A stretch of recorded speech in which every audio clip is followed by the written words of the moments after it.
الحمد لله نحمده ونستعينه ونستغفره ونؤمن به نتوكل عليه ونعوذ بالله من شرور أنفسنا ومن سيئات أعمالنا من يهده الله فلا مضل له ومن يضلل فلا هادي له أما بعد فقد قال الله تعالى في القرآن المجيد بعد أعوذ بالله من الشيطان الرجيم قد أفلح من تزكى.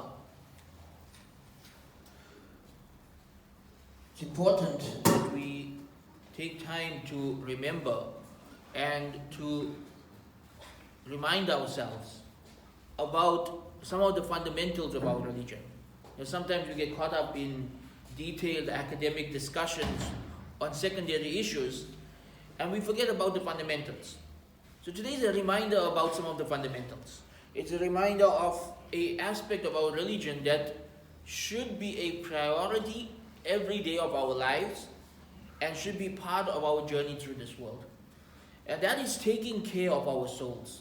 Tazkiyatun nafs, the purification of the soul.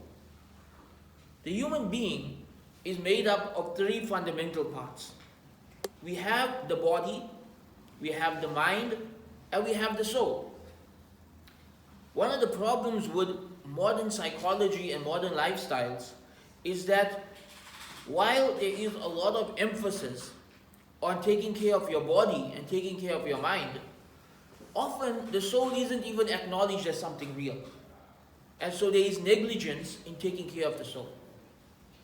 And I would argue that even though it is crucial and important to take care of our bodies and to take care of our minds, it is more important to take care of our souls. For a very simple reason. One day, we will leave this body and mind behind. But this soul is who we are. This soul is who we were before we came to this earth. This soul is who we will be in the barzakh. This soul is who we will be in Jannah, in the next world. This soul is who we are beyond this life. And so caring for the soul is even more important than caring for the body and the mind. And so yes, make sure you take care of your bodies. Make sure you are healthy. Make sure you take care of your mind. Make sure that you are emotionally and mentally healthy. But also, prioritize and make time to take care of your soul. To make sure that you are spiritually healthy. When was the last time we checked our spiritual health? When is the last time you looked into your soul to check, is everything alright there? Am I taking care of its needs? There are many hadiths that teach us that the soul is in a state of flux. It goes up and down in terms of its condition based on the kind of deeds we are doing and the kind of thoughts that we are thinking. And so it's mentioned in the hadith that when a person commits a sin, a black dot appears on their heart. And the more you sin, the more black the heart becomes, right? The more rusty it becomes. And every time you make istighfar or do good deeds, it cleans the heart. Note, these hadiths about purifying the heart are talking about purifying the soul. The heart and soul are used as synonyms in these hadiths, right? It doesn't mean the physical heart, it means the heart of the soul. So, in another hadith, the Prophet ﷺ told us that there is a lump of flesh within us. If it is corrupt, everything about us becomes corrupt. And if it is pure, everything about us becomes pure, and that is the heart. Even in the Quran, Allah subhanahu wa ta'ala uses three descriptors for the soul, indicating the three levels that your soul could be at. In Surah Yusuf, Allah subhanahu wa ta'ala talks to us about nafs ammara bisu, a soul that is inclined towards sin. This is the lowest level of the soul, where most of the time you have sinful thoughts. That's the norm, that's the default. That's a sign that something's wrong and you need to look internally and fix the soul. Higher than that, the soul of the average person, those who are trying, those who are making an effort, the majority of us, is mentioned in Surah Qiyamah, where Allah subhanahu wa ta'ala takes an oath by nafsul lawwama, by the soul that feels guilty, by the soul that has a conscience. You see, the difference between someone who sins and they don't feel guilt about it, that's the lowest level, and somebody who sins and they feel bad about it and they ask Allah for forgiveness. That's the norm. That's the general state of a human soul. Lawama. Sometimes it slips up, but he feels bad for slipping up and he goes back onto the straight path. And then the third type of soul, the goal, the one that we should aim for, the soul that the Anbiya and the Awliya have attained, is mentioned in the end of Surah Al-Fajr, where Allah subhanahu wa ta'ala addresses them as Ya ayyatu nafsul mutma'inna. Oh, that soul that has attained inner peace. The soul that has attained inner peace. Where your thoughts become what Allah wants you to think. Where you don't even think about sin anymore. Where your soul is in a state of complete righteousness. That's the goal. That's what we should aim for. So we should take time to analyze the state of our soul. What is the dominant kind of thoughts that go through our mind? Are we more inclined towards sin, or are we more inclined towards good deeds? Do we feel internally a joy from doing good deeds? Or is there agitation, like I don't really want to do this? These are ways of assessing whether your soul is in the right state or not. I just want to share with you today 7 simple steps for taking care of your soul. 7 simple steps of tazkiyatun nafs, of purifying the soul. Step number 1 is make sure you at least have the fara'id, the obligations taken care of. At the very least, make sure you are taking care of that which is fard, that which is obligatory. Allah subhanahu wa ta'ala says in a hadith Qudsi that my servant, there is nothing that can bring him closer to me than the obligatory good deeds. And then after that, the optional good deeds. And so Allah subhanahu wa ta'ala tells us in a hadith Qudsi, if you want to get close to him, prioritize the obligations. What do we mean by the obligations? Praying 5 times a day is the most important one. Make sure that we pray the 5 fard salah every day. Other obligations we should prioritize: ensure your income is halal, ensure your food is halal, ensure that you are covering your awrah in front of non-mahrams. These are amongst the obligations that are daily for us, things that we should be focusing on daily. The second step towards purifying the soul and taking care of the soul is to do istighfar daily, to seek Allah's forgiveness daily. Think about this. Rasulullah sallallahu alaihi wasallam would seek forgiveness 100 times a day. And he is sinless. He is the Prophet of Allah. He is guaranteed Jannah. He is the best of creation. But he would seek forgiveness 100 times a day, teaching us how we are supposed to live our lives. As normal human beings, we sin every day. Some of it is unavoidable.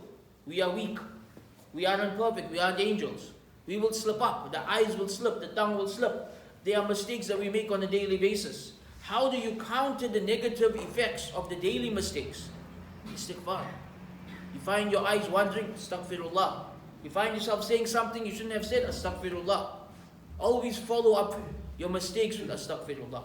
Immediately seek Allah's forgiveness. This is a way of ensuring that that mistake that you made does not damage your soul. It does not compound. You don't have a compound effect of one sin upon the other. A third practical step towards purifying the soul is to spend time in nature. This is something that gets lost in our times. You see, in the modern world, we built up a man-made environment full of man-made devices.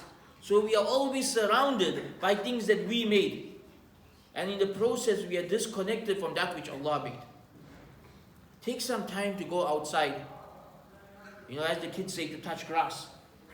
You go outside, you spend time in nature. You look at the trees. You look at the flowers. Spend time with an animal. Look at how animals behave. Look at the way Allah created them. Any time spent in nature will bring you closer to Allah subhanahu wa ta'ala, because you are able to recognize the greatness of the Creator by admiring the beauty of the creation, the magnificence of the creation. And this is something that you see in the modern world today. There are a lot of people who are going through doubts about the existence of God. Very often they are people who are cut off from nature. They are in these built-up environments where it's just man-made structures around them all the time. And so they don't see the beauty of Allah's creation. All they see is the beauty of what humans have created. And a simple solution is to simply go outside and spend time in nature. Go outside and actually connect with the natural environment. And you will find yourself closer to Allah subhanahu wa ta'ala. You will find your soul in a heightened state from being close to that which is natural. A fourth way to purify your soul on a daily basis, a very simple thing to do. Live in a state of gratitude. Shukr. Say Alhamdulillah from the depths of your heart for the blessings in your life. We live in an age of ingratitude, an age of complaining. People are always looking for something to complain about. And it's strange because in one way we are living in the most technologically advanced time that we know of, where we have, as average people, access to luxuries that the kings of the past do not have. Yet we still complain. And we still find things to complain about. And we still spend our days complaining. But if we had to just change the way we think, and instead of looking at things to complain about, look for things to be grateful about. Analyze your life, and you will find that there are hundreds, there are thousands of things in your life to be grateful for. Live in a state of shukr, in a state of gratitude. And you will find yourself happier, you will find yourself purer, you will find yourself connected to your Creator. Number 5, when you feel a evil thought entering your mind, do a good deed to counter that thought. You see, it's normal for bad thoughts to cross the mind of everyone. The waswasa of shaitan. Shaitan is always whispering to each and every one of us. What do you do when these bad thoughts cross your mind? Some people act on these thoughts. Some people feel guilty about these thoughts. Some people start to question themselves and think, maybe I'm a hypocrite, maybe I'm a bad person. No. Immediately do a good deed to counter that thought. Doing good deeds to counter evil thoughts helps keep your soul in check. Number 6 is live a life of generosity. The Quran, when it talks about charity, it talks about charity as a means of purifying the soul. Even the word zakah means to purify. Charity is directly linked to the purification of the soul. And our love for this dunya is stripped away when we are generous. Because you are purifying your soul by showing that you are not attached to this world. And so being generous is an important part of taking care of your soul. And finally, step number 7, be humble. No matter how successful you are, no matter how wealthy you are, no matter how famous you are, no matter how pious you are, always remain humble. Always remain grounded. Always remember that you are nothing more than a creation of Allah. And that anything good you have in your life is from Allah subhanahu wa ta'ala. Never allow your ego to take over. When your ego takes over, your soul suffers. Arrogance and purification of the soul cannot work together. Make sure no matter how successful you are in any aspect of life, that you remain humble. And I say this especially about spirituality. Because there may be people out there who shaitan couldn't trick them in other ways. So shaitan uses their own piety against them. And so when they attain a high spiritual rank, they begin to think, oh, I'm better than all these other people. And that way shaitan gets them. It makes them to feel arrogant about their own spirituality. Anyone who thinks they are pious is not pious. A truly pious person is humble and thinks that they are the worst of people. And so, let us practice these 7 things daily to keep our soul in check and to make sure that we are purifying our soul on a daily basis. Let us fulfill our obligations. Let us seek Allah's forgiveness daily. Let us spend time in nature reflecting on Allah's creation. Let us live lives of gratitude and humility and generosity. And let us follow up any waswasas of shaitan with good deeds. Wa akhiru da'wana and alhamdulillahi rabbil alameen.